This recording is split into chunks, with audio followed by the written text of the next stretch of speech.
The 87th Texas legislature kicked off this week. Here with us this morning is Jax Finkel, director of Texas Norml. That is the Texas chapter of the National Organization for the Reform of Marijuana Laws. Thanks for coming on, Jax. How are you? Thank you so much for having me. It's great to be with you this morning. Definitely. Thanks for doing it. So talk about this session. Where does Texas stand with marijuana right now, and what is Norml hoping lawmakers will change this session? Sure. Quick overview of where we stand in Texas right now.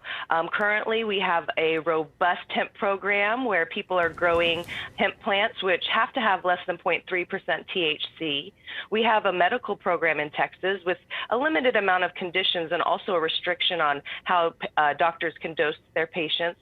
And also we have basically possession of cannabis is still completely illegal and highly criminalized, though there are some patchworks of deprioritization policies, first chance programs.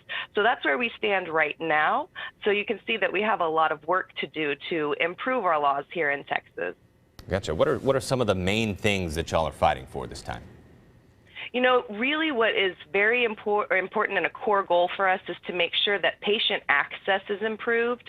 We want to see people that have conditions like any type of cancer, not just terminal cancer, PTSD, chronic pain included in the program. And we also want to restore the ability for doctors to decide dosing and give them that medical freedom to converse on that with their patients. Additionally, we want to remove the collateral consequences that come if you are caught in possession with the cannabis flower. Currently, you can get 180 days in jail, a $2,000 fine, and then you lose your driver's license and have a record for life that can affect your rental ability, your grants through school. And then also we want to make sure that we're having a really robust conversation about where do we go in the future with cannabis on a broader retail type of market. So I think the main goal is to make sure patients have access and people aren't being arrested. And then we also need to have those conversations moving forward. Speaking of the retail, I know Governor Abbott has said before, things like we'll never become a Colorado as long as I'm governor. I mean, are we a long way from seeing dispensaries and things in Texas like in Colorado? You know, I think that there is going to take some time to have that conversation, and we're going to have to figure out what's right for Texas.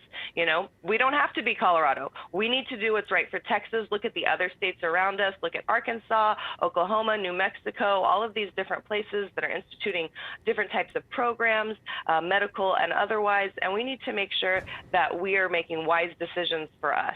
So I agree with him that we're not Colorado, and hopefully we can have a conversation about what is the right path for Texas.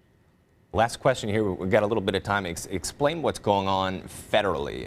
Is there a chance that something could completely usurp everything that happens in Texas? Well, movement at the federal level is happening. As I'm sure you know, Schumer and Harris both promised to make sure that this was a priority for them.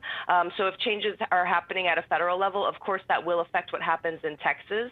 The Safe Banking Act could be addressed in the next COVID legislation, and we could see the MORE Act being discussed sometime this year, perhaps in the fall. So I am hopeful that on all fronts we can have a very fact-based discourse and move forward with some common sense legislation. Jax Finkel with Texas Norml. Thank you so much. Always a pleasure.